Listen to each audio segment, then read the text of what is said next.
chose que je te demande, c'est d'accueillir mon amour. Alors, je veux continuer à réfléchir avec vous et répondre à certaines autres questions que vous pourriez vous poser en tant que choisi de Jésus.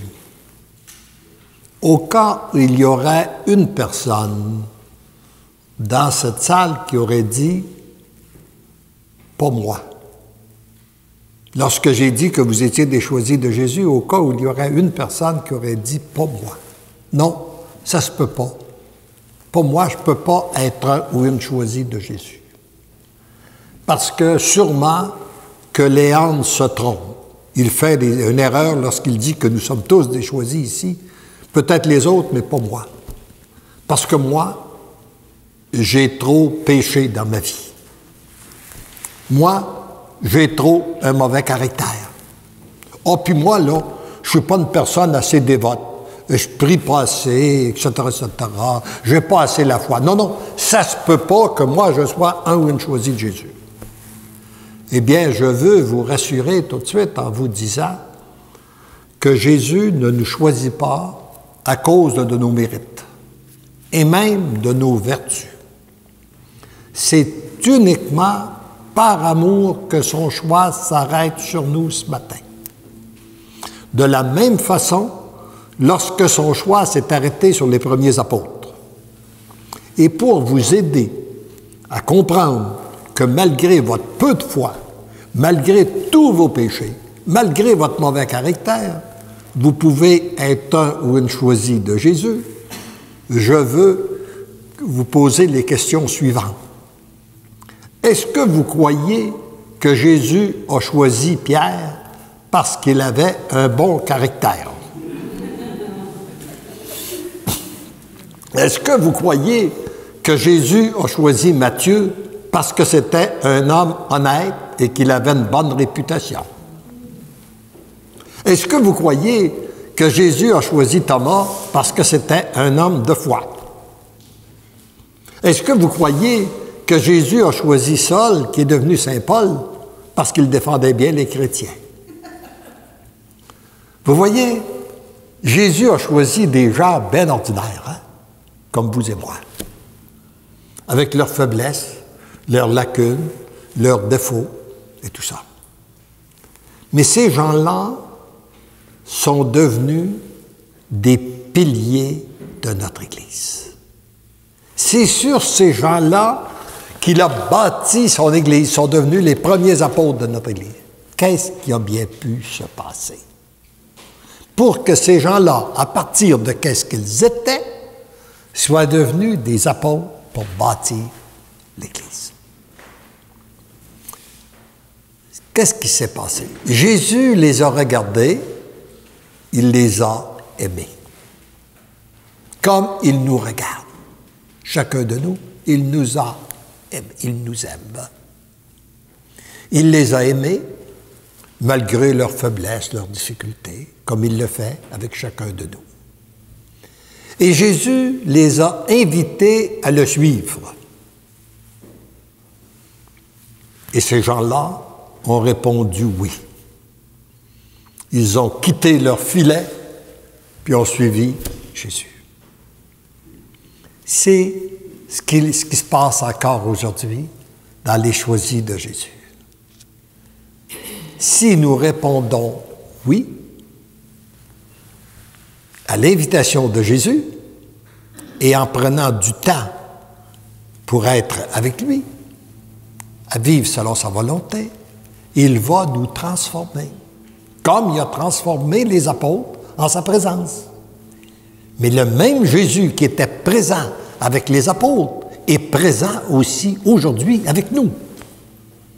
Il est présent par Jésus, par son Eucharistie, puis il est présent à l'intérieur de chacun de nous. Alors donc, si on accepte de prendre du temps avec lui, il nous transforme. Il va nous transformer pour faire de nous des êtres d'amour, afin que non seulement son amour puisse nous pénétrer, nous transformer, mais elle puisse passer à travers nous pour rejoindre les autres. Maintenant, avant que vous aborder le sujet du oui, il y a peut-être d'autres questions que vous pouvez vous poser auxquelles je veux répondre. Si c'est vrai que Jésus me choisit pour bâtir un monde nouveau, cette civilisation-là de l'amour, quel travail je vais avoir à faire? Oh! Quand je regarde la perversion de notre monde, qu'est-ce qui se passe? Quel travail je vais avoir à faire si c'est moi qui choisis pour bâtir ce monde-là, pour transformer ce monde-là? Eh bien, je veux vous rassurer tout de suite, il n'y a rien à faire. Il ne nous choisit pas pour que nous fassions, il nous choisit pour ce que nous allons devenir, des êtres d'amour. Ce qu'il nous demande, c'est de le laisser faire. Il ne nous demande pas de faire, il dit « laisse-moi faire ». Le laisser faire à un point tel qu'il puisse nous défaire puis nous refaire selon son plan d'amour. Voyez-vous, lui laisser toute liberté d'agir. Parce que la transformation du monde, ce n'est pas une œuvre humaine. C'est une œuvre divine. C'est Dieu seul qui peut changer le monde. C'est ce que j'ai compris il y a plus de 30 ans, où je me disais, l'état de perversion du monde est tel qu'il n'y a aucun mouvement humain capable d'arrêter le mal qui se propage de la façon dont il se propage. Seul Dieu peut le faire. Et Dieu, lui, on sait de quelle façon qu'il agit. Il agit à la transformation des cœurs. Moi, je n'ai pas ce pouvoir-là. Je n'ai pas le pouvoir de changer le cœur de qui que ce soit. Plus que ça, je ne suis même pas capable de changer le mien. Mais je lui dis, par exemple, au Seigneur, si je te donne la liberté de le changer, même je te supplie de le changer, tu ne peux pas me refuser ça. Tu es venu sur la terre pour ça. Tu es mort sur la croix pour ça, pour que les cœurs soient changés. Eh bien, moi, je te dis, je te supplie, change le mien. Tu ne peux pas refuser ça. C'est une demande que Jésus ne peut pas refuser. C'est sûr qu'elle est exaucée. Et après, si une fois changé, je me disais, si une fois mon cœur changé, on a de l'influence, on sait qu'on a toujours de l'influence les uns sur les autres. Si le Seigneur permettait que mon cœur, une fois changé, qu'il y ait 2 personnes sur la terre qui changent, qui donnent leur oui à changer leur cœur. Et que ces 2 personnes-là, une fois que leur cœur est changé, que le Seigneur s'en sert pour en changer encore chacun 2 autres. Ça en ferait 4. Et ces 4-là, après, ça en ferait 8, ça en ferait 16, ça en ferait 32, ainsi de suite. Alors, voyez-vous le facteur de multiplication? Alors donc, la transformation du monde, c'est son œuvre à lui. Alors soyez, et c'est peut-être la première fois dans votre vie qu'on vous dit que vous êtes choisi, puis que vous n'avez rien à faire. On a l'habitude qu'on vous choisit pour vous, pour faire. Mais là, on dit non, il n'y a rien à faire. Laisse-le faire. Laisse-le te transformer parce que c'est son œuvre à lui. Il y a une autre question auquel que vous pourriez peut-être vous répondre aussi, c'est celle de la liberté. Si je dis mon oui à Dieu, est-ce que je ne perdrai pas ma liberté? Eh bien, moi, je vous dis, non seulement vous ne la perdrez pas, mais vous allez la trouver. Vous allez retrouver une nouvelle liberté que vous n'avez jamais connue. Parce que vous savez, la vraie liberté, comme on l'a vu un peu hier, que je veux développer davantage, ce n'est pas de faire ce qu'on veut, quand on veut, comme on le veut. Rappelons-nous ce qui s'est passé dans notre beau Québec à partir des années 1960, où on a vu des gens dire, là, maintenant, on est libre. Là, le mal n'existe plus, on ne se préoccupe plus des commandements de Dieu, on ne se préoccupe plus de l'Église. Enfin, on est libre, on peut faire ce qu'on veut, comme on veut, quand on le veut. Quel est le résultat de cette supposée liberté 50 ans plus tard? Nous sommes devenus un peuple d'esclaves. Esclaves du sexe, esclaves de la drogue, esclaves du jeu, esclaves des possessions matérielles, esclaves de qu'est-ce que les gens vont dire. Nous sommes devenus des esclaves des sens. Et cet état d'esclavage-là est tellement grand que beaucoup de gens ne veulent plus vivre. Nous en arrivons avec un taux de suicide des plus élevés, même chez nos jeunes, parce qu'ils ne peuvent plus vivre dans cet état d'esclavage. Alors donc, ce n'est pas là la liberté. La liberté, notre vraie liberté, elle se trouve en vivant ce pourquoi nous avons été créés. Comme on l'a vu hier, regardons ce que Dieu nous enseigne dans sa création. L'oiseau qui a été créé pour voler retrouve sa liberté en volant. Le poisson qui a été créé pour nager retrouve sa liberté en nageant. On pourrait continuer comme ça, à travers tous les animaux. Mais nous, les êtres humains, nous sommes créés pour quoi? Nous sommes créés pour aimer. Et nous retrouvons notre véritable liberté dans l'amour.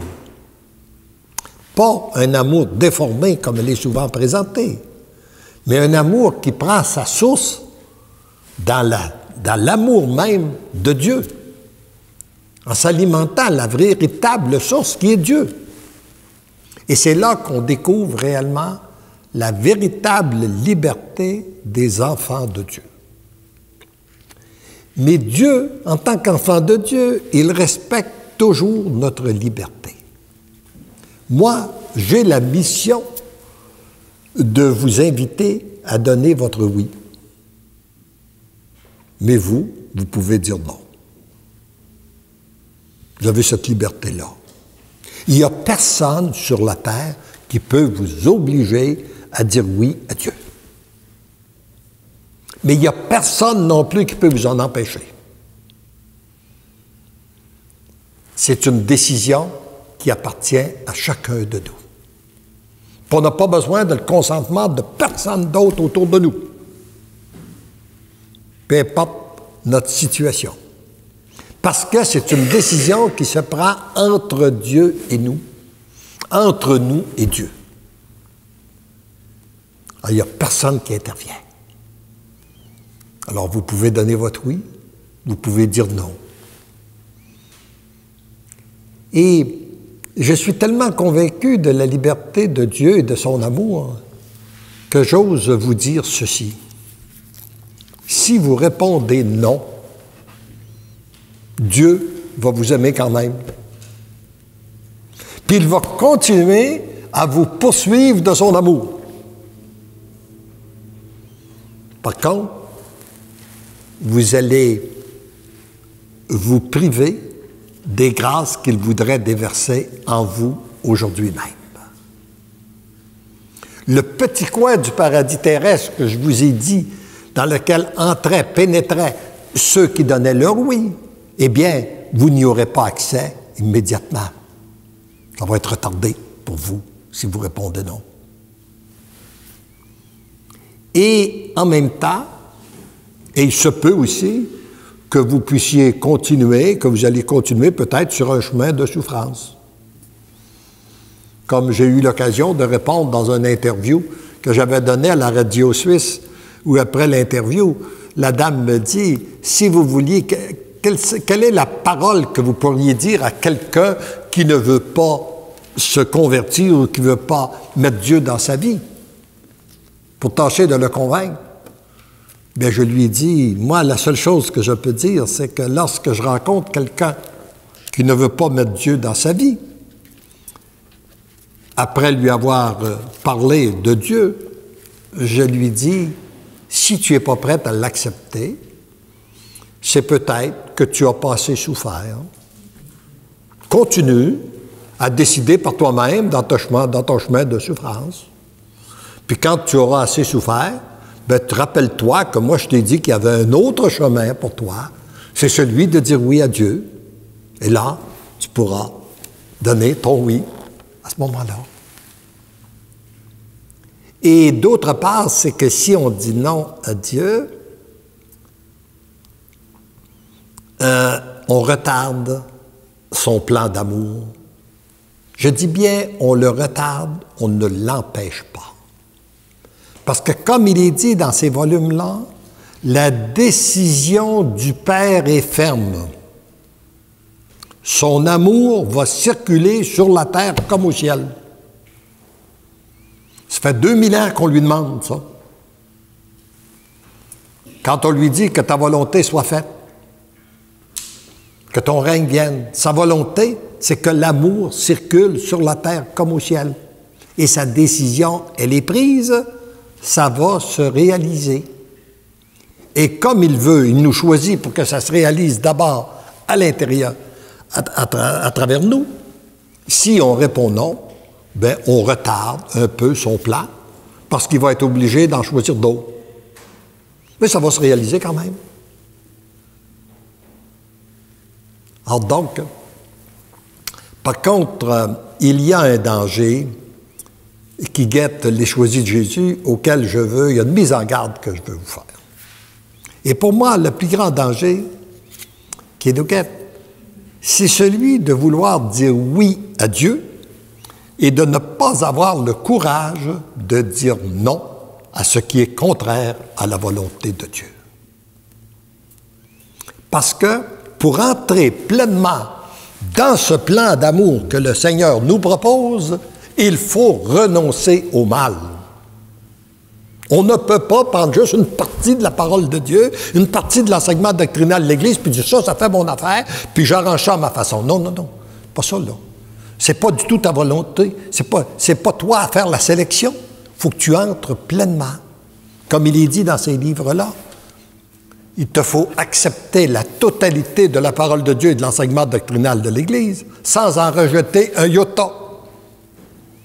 Alors ton oui doit être total. Alors le danger, c'est qu'on veut dire oui à Dieu et qu'on ne veut pas renoncer à certaines choses qui sont mal. Et là, je vais vous expliciter ma pensée par une image. Imaginez que par une belle journée ensoleillée, vous êtes sur un quai au bord de l'océan et vous avez crié à Dieu votre misère, vos souffrances. Vous lui avez demandé de venir à votre aide. Et tout à coup, vous voyez apparaître au loin sur l'océan une toute petite embarcation. Puis, elle se dirige directement sur vous. Elle accoste au quai. Et à votre grande surprise, c'est Jésus qui est dans la barque. Et Jésus vous dit, « J'ai entendu tes supplications, j'ai vu ta souffrance, et je viens te proposer de vivre dans un monde nouveau. Un monde où il n'y a plus de violence. Un monde où il n'y a plus de guerre. Un monde où il n'y a plus de jalousie, de rivalité, de médisance, de calomnie. Il n'y a que l'entraide et l'amour. » Mais vous lui dites, « Seigneur, c'est qu'est-ce que j'ai voulu toute ma vie, moi. C'est qu'est-ce que j'ai cherché toute ma vie, vivre dans un monde d'amour. Qu'est-ce que je pourrais faire pour vivre dans ce monde-là? » Et Jésus vous dit, « Tu veux vivre dans ce monde-là? » Mais vous dites, « Ben oui, c'est qu'est-ce que j'ai voulu toute ma vie. » Jésus vous dit, « Monte dans ma barque. » Et là, dans votre enthousiasme, vous vous empressez de mettre un pied sur la barque, tout en gardant un pied sur le quai. Et en mettant le premier pied sur la barque, vous vous apercevez que la barque bouge. Elle vous apparaît moins solide que le quai. Et puis, vous la regardez,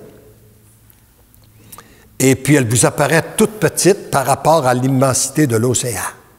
Il y a une première peur qui s'empare de vous. Puis là, vous commencez à raisonner. Vous dites, oui, mais il me conduit où, là? Où je vais, moi, là, si je monte dans la barque? Puis là, vous pensez à vos attaches.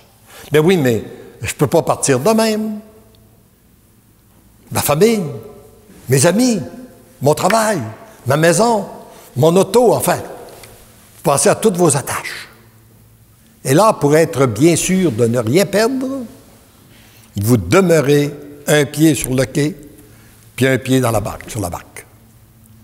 Mais comme la barque n'est pas attachée, il y a un petit vent qui se lève, et tranquillement, la barque s'éloigne du quai. Qu'est-ce qui vous arrive? Flouc, entre les deux. Ça, pour moi, c'est le chemin de souffrance que prennent les gens qui ne se décident pas pour Dieu, ou qu'ils se décident juste partiellement, qu'ils ne se décident pas totalement pour Dieu. Maman Marie l'a répété maintes et maintes fois dans les messages à Medjugorje, décidez-vous pour Dieu. Le temps presse. On ne peut pas être à moitié à Dieu, puis à moitié à Satan.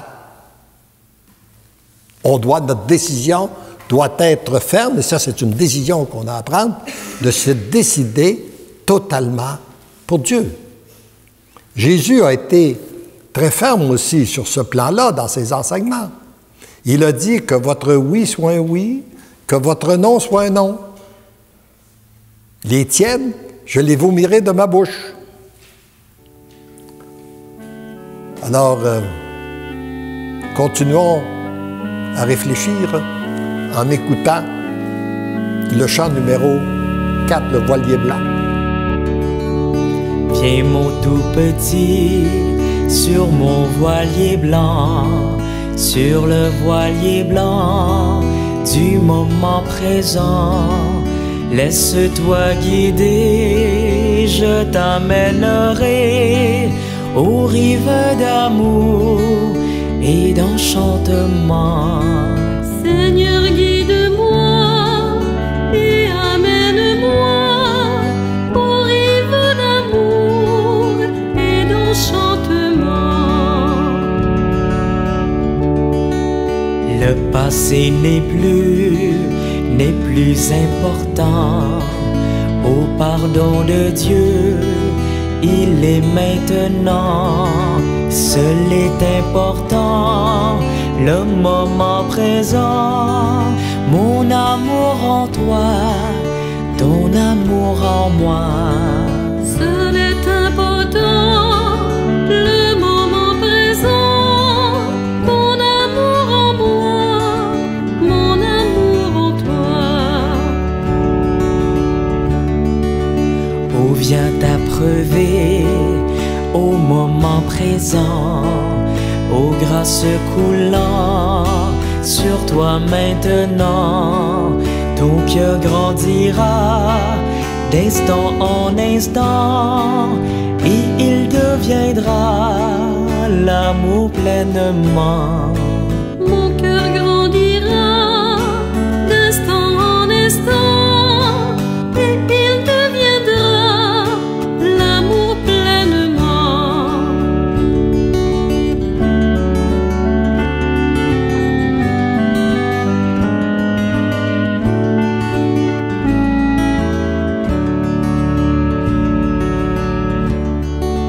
Ton Père des cieux veille sur tes jours. Pourquoi t'inquiéter toujours et toujours?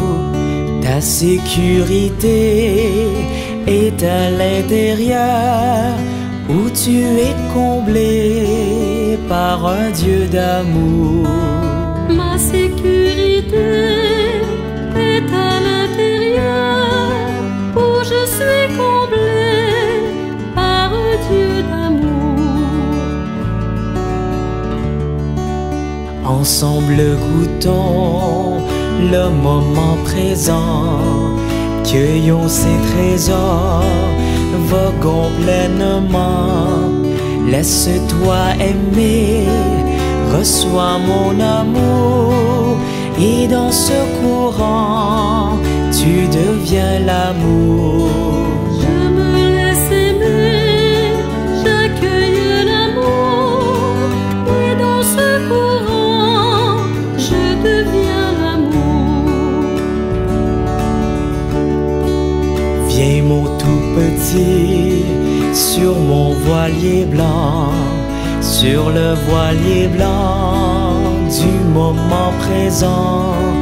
Laisse-toi guider, je t'amènerai aux rives d'amour et d'enchantement.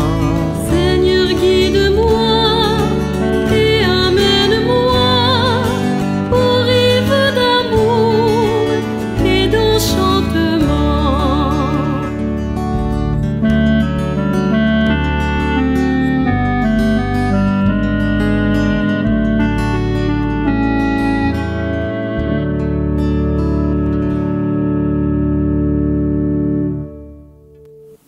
Quel est le meilleur moment pour entrer en intimité avec notre Dieu? C'est le moment présent.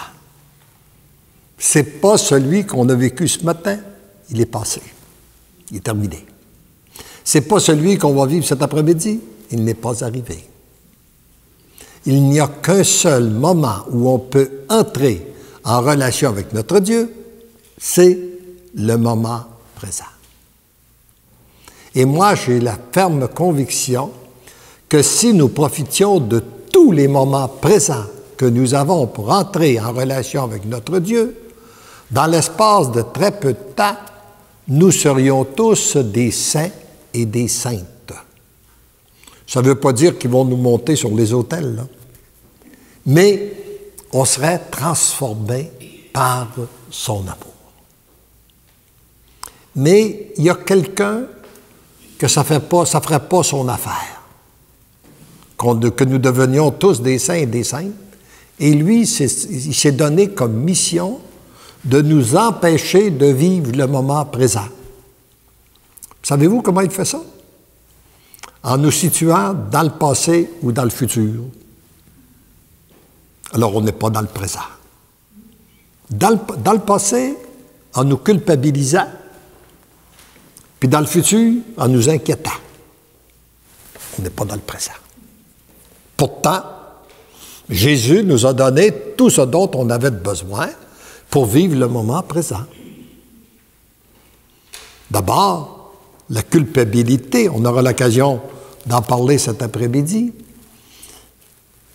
Oui, nous avons péché. Oui, nous avons besoin d'être purifiés. Mais le Seigneur nous offre le sacrement du pardon pour en être totalement libérés. Et une fois que c'est pardonné, le passé n'existe plus. On n'a plus à revenir là-dessus. Et on a demandé cette grâce-là, d'accueillir le pardon de Dieu et de se sentir réellement pardonné. Hein? On va élaborer plus en profondeur cet après-midi sur la dimension du pardon.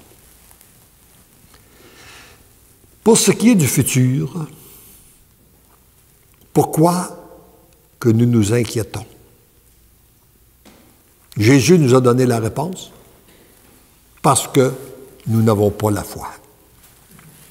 Moi, je pense que si on voulait nous faire passer un examen pour savoir quel est notre niveau de foi, on pourrait nous demander quel est notre niveau d'inquiétude. Et si l'on répond, moi, mes inquiétudes, ils sont comme ça, bien, on pourrait vous répondre, c'est parce que ta foi, elle est comme ça. Demande pas à Dieu de baisser tes inquiétudes. Demande-lui d'augmenter ta foi. Et au fur et à mesure que ta foi va augmenter, tes inquiétudes vont baisser. Voyez-vous? C'est très, très simple, hein? Alors, c'est ça que Jésus a dit. quand il était dans la barque et que les apôtres ont eu peur, il a dit « Homme de peu de foi, pourquoi vous inquiétez-vous? » Il semble qu'il n'y avait pas de femmes dans la barque. Peut-être que s'il y avait eu des femmes, il aurait peut-être dit aussi « Femme de peu de foi, pourquoi t'inquiètes-tu? » Parce qu'il arrive de temps en temps qu'il y a des femmes qui s'inquiètent. Hein? Alors, voyez-vous, c'est que...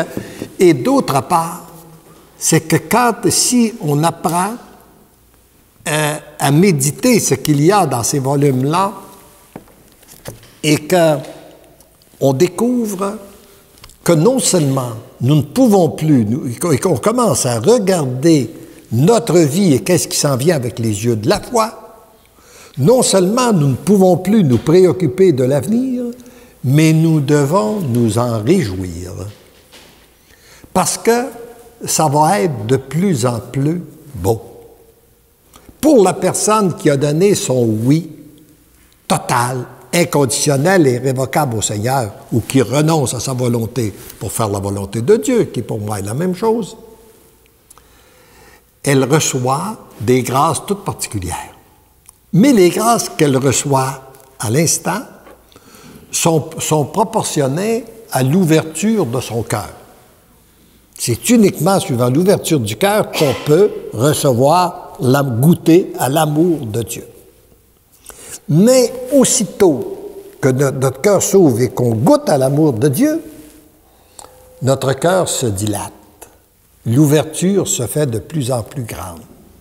Si bien que l'instant qui vient va nous permettre de goûter plus d'amour que celui que nous vivons présentement. Parce que notre cœur va être plus dilaté, va être plus ouvert. Demain, on pourra bénéficier davantage d'amour de Dieu qu'on peut en bénéficier aujourd'hui parce que notre cœur va être plus ouvert. Après-demain, on pourra en bénéficier davantage. Et ça continue comme ça. Il semble que ça va être comme ça pendant toute l'éternité. Ça va être de plus en plus beau. C'est comme une espèce de crescendo qu'on n'a jamais fini d'atteindre. Alors pourquoi? Comment pouvons-nous nous inquiéter du futur? D'où l'importance de vivre. Et là, à ce moment-là, si on n'a plus de raison de se culpabiliser du passé et de s'inquiéter du futur, et quand on apprend à tout regarder avec les yeux de la foi,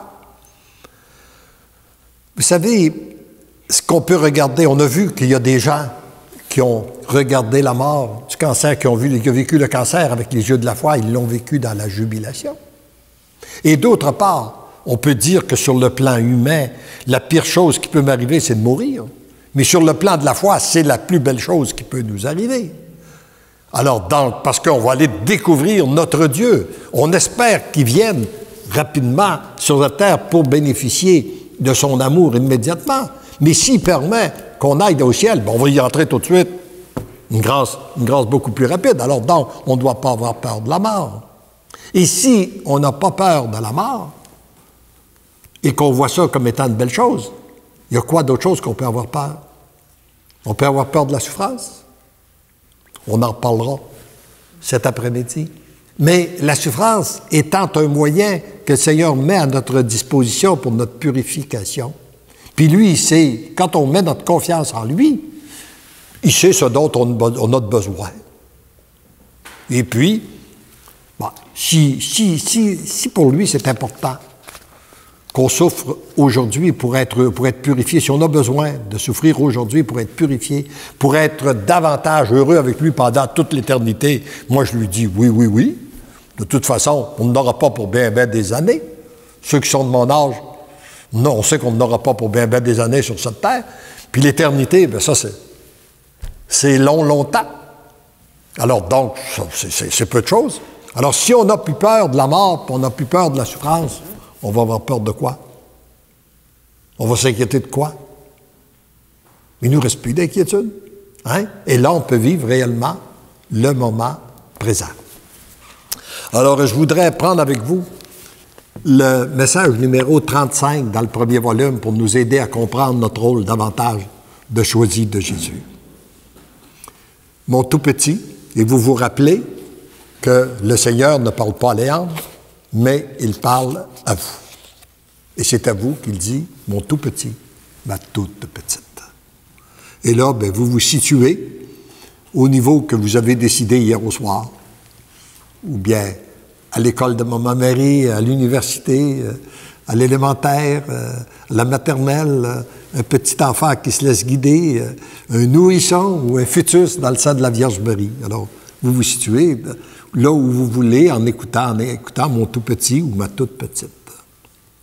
L'amour que j'ai pour toi est sans limite. Voyez-vous comment on doit se convaincre de ça? C'est ce que nous dit Jésus. L'amour que j'ai pour toi est sans limite. Il dépasse tout ce que tu peux imaginer et concevoir. Ton imagination n'est pas assez fertile pour comprendre, pour imaginer tout l'amour que Dieu a pour toi. C'est ça que ça veut dire. Si je déversais en toi l'immensité de mon amour, tu ne pourrais ni l'accueillir, ni le contenir, ton cœur éclaterait. Il semble que c'est ce qui est arrivé à Marie-Madeleine, là où je vais être au mois d'août prochain, à la Sainte-Baume, où elle a vécu dans une grotte, où elle serait décédée, là, et son cœur Jésus aurait continué à lui apparaître tous les jours, et son cœur aurait éclaté dans un surplus d'amour. C'est comme ça que Marie-Madeleine serait décédée. Les jeunes, ils diraient un overdose. Je veux que tu saches qu'il y a pour toi et pour chacun de mes enfants de la terre des réserves d'amour qui sont comme une multitude de beaux cadeaux que vous n'aurez jamais fini de déballer. Vous serez continuellement dans l'émerveillement de plus en plus grand. Ce sera la jubilation et encore la jubilation et une jubilation de plus en plus grande. L'amour du Père est tellement grand qu'il désire que cet amour qui était réservé au ciel puisse s'étendre sur la terre. Et c'est pour très bientôt. C'est-à-dire que c'est déjà commencé pour les choisis dont tu es. Cet amour est tellement grand et pur qu'il ne peut cohabiter avec le mal. Il a choisi de se loger dans les cœurs purs et droits qui acceptent de l'accueillir. Chaque personne doit y donner son consentement. À chaque fois que tu répètes ton oui, c'est une parcelle de ton cœur qui est purifiée et donc plus apte à accueillir l'amour. Très bientôt, il y aura sur cette terre que des cœurs purs. Bonne nouvelle, ça. Hein? Ça, vous ne l'avez pas vu à la télévision, cette nouvelle-là, là. Ni lu dans les journaux. Mais moi, je viens vous l'annoncer. Très bientôt, il y aura sur cette terre que des cœurs purs. Ils le seront par leur oui, aidés des oui des autres, ou par les grandes tribulations qui viendront purifier cette terre. On aura l'occasion d'approfondir davantage les chemins de purification cet après-midi. Les moyens de purification que le Seigneur met à notre disposition afin que son amour puisse circuler pleinement sur cette terre. Vois-tu l'importance du oui, de la prière, des ministères dans l'invisible et les mortifications, de l'adoration, des sacrements et des sacramentaux, et surtout de l'Eucharistie, car c'est mon corps qui se donne. Il n'y a rien de plus puissant au monde pour transformer les cœurs. Moi, j'ai la ferme conviction qu'il n'y a pas de plus grande puissance au monde que Jésus Eucharistie. Jésus Eucharistie est beaucoup plus puissant que l'ONU, puis les Nations Unies, puis tous les grands de ce monde. Pourquoi? Parce que tous ces grands de ce monde-là n'ont pas la puissance de Jésus Eucharistie. N'ont pas la puissance de changer le cœur de qui que ce soit. Mais Jésus a ce pouvoir-là. Et lorsqu'un cœur est transformé, c'est un être nouveau qui commence. C'est un couple nouveau qui se met en marche. C'est une famille nouvelle qui se met en marche. C'est une communauté religieuse nouvelle qui se met en marche lorsqu'un cœur est transformé. C'est une église nouvelle qui se met en marche. C'est un monde nouveau qui se construit lorsqu'un cœur est transformé. Tout va être reconstruit par la puissance de mon corps et de mon sang. Toi qui as aimé travailler avec des objectifs, parce que, ayant dirigé des gens dans la vente d'assurance, je m'appliquais régulièrement à leur faire les objectifs pour leur travail. Il dit, l'objectif du Père, tu le connais. C'est d'avoir sur cette terre des cœurs purs, capables d'accueillir l'amour qu'il veut déverser en plénitude. Et la grande particularité de notre Père par rapport aux objectifs, par rapport aux humains, comparé aux humains, c'est que notre Père réalise ses objectifs. Nous, les humains, très souvent, nous faisons des objectifs que nous ne réalisons pas. Mais lui, il les réalise. Mon sang n'a pas été versé inutilement, ni celui de tant de martyrs depuis 2000 ans. L'objectif de notre Père va se réaliser et très bientôt. Les moyens qui ont été utilisés sont nombreux. D'abord, le plus important, c'était ma venue, c'est-à-dire la venue de Jésus sur cette terre, il y a 2000 ans, pour enseigner l'Évangile et fonder l'Église. Et en deuxième lieu, il y a le rôle essentiel de ma très sainte mère. Le rôle très, très grand que jouit actuellement, qu'accomplit la Vierge Marie. Parce qu'à chaque fois que nous nous confions à elle, elle nous conduit à Jésus. Le rôle de la communion des saints et des saintes du paradis, avec lesquels vous êtes appelés comme choisis pour cette mission des derniers temps. Alors, en tant que choisis de Jésus, notre véritable famille se retrouve, une fois qu'on a donné notre oui total, se retrouve dans la communion des saints et des saintes. Ce sont eux, avec eux, qu'on doit poursuivre notre vie.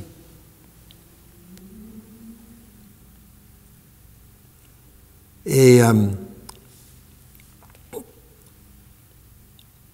pour ceux et celles qui résistent, les grandes tribulations viendront terminer cette purification des cœurs, qui est en marche depuis 2000 ans. Heureux êtes-vous d'être ces choisis des derniers temps. Grâce à vous, beaucoup de souffrances peuvent être épargnées. Demandez à ma Sainte Mère de vous garder dans la grande docilité du Père, protégé par son grand manteau, capable d'envelopper la terre entière et faire fuir à jamais l'ennemi qui occasionne tant de souffrances. Demeure à mon écoute. Ces enseignements te sont donnés pour toi et pour beaucoup d'autres que je rejoindrai à travers ces écrits en temps voulu. Alors, voyez-vous, quand j'ai écrit ça, le 7 janvier 1997, ça veut dire il y a 12 ans, je ne savais pas du tout ce que Jésus allait faire. Mais ce qui me réjouit à chaque fois que je relis ces textes-là, c'est de de constater que Jésus, il le dit, il le fait. Dieu n'est pas un menteur. Ce qu'il dit, il le fait. Et il me donne la grâce d'en être témoin. Alors je n'ai... Fais-toi petit, c'est ainsi que tu m'es le plus utile et le plus apte à accueillir l'amour. Je t'aime. Et il y a un autre, je ne sais pas si j'ai le temps, on peut prendre 5 minutes, il y a un autre partage que j'aimerais vous faire aussi pour vous aider, le numéro 87 dans le premier volume. Mon peuple s'enfonce de plus en plus sur le chemin de la perdition et la souffrance. Mon tout petit, seul l'amour est la solution aux graves problèmes qui se vivent présentement sur la terre. Mon peuple s'est réellement éloigné de moi et de mon Père. Et en s'éloignant, il s'est égaré. Il s'est laissé tromper par l'adversaire, qui a voulu par lui-même,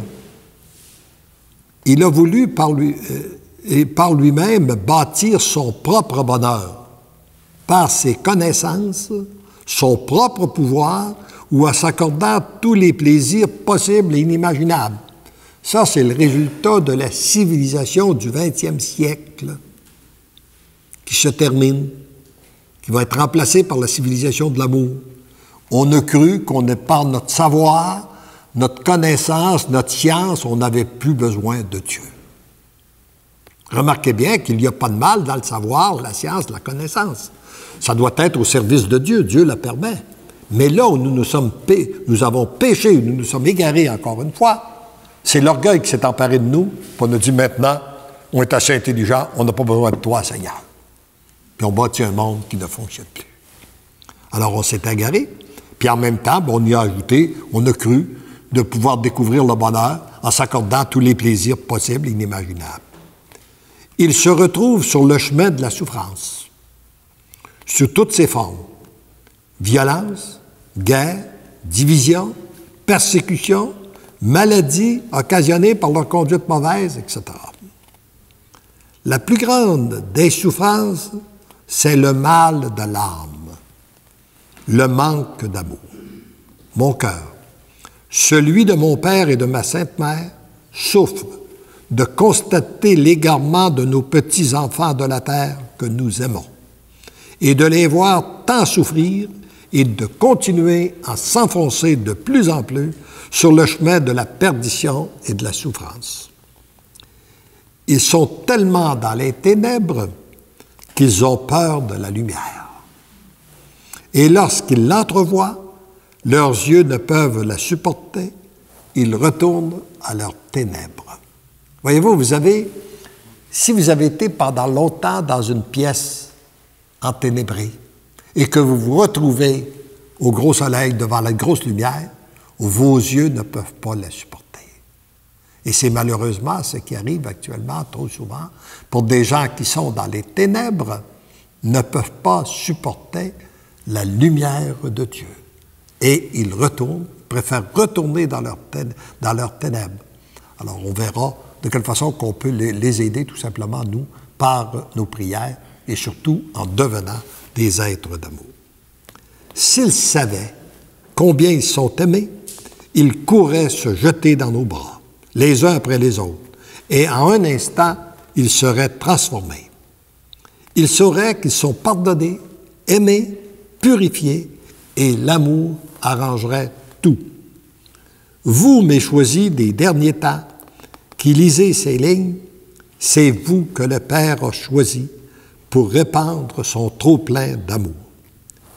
Peut-être seriez-vous tentés de partir en croisade pour cette belle et grande mission. Mais si vous le faisiez immédiatement, vous feriez une erreur, car ce n'est pas le plan du Père. Son plan, c'est que vous deveniez l'amour et que vous donniez votre oui total, sans condition, à vous laisser transformer, que vous partiez immédiatement en mission dans l'invisible par la prière, l'adoration, la pratique des sacrements et aussi le jeûne. En même temps, que vous êtes en mission dans l'invisible, petit à petit, vous devenez l'amour. En devenant l'amour, vous devenez enflammé du feu de mon amour, feu, et vous enflammez ceux et celles que le Père vous envoie. Heureux êtes-vous d'être ces choisis pour cette belle et grande mission qui vient libérer, guérir, transformer, changer et remplacer la souffrance par l'amour. L'amour engendre l'amour. Parce que l'amour t'aime, tu deviens l'amour, et parce que tu deviens l'amour, tu engendres l'amour. Tendrement et follement, je t'aime. Alors, et on pourrait passer à l'échange, mais avant, on pourrait dire, j'aimerais que vous disiez ce petit chemin de raccourci, parce que l'amour m'aime, je deviens l'amour.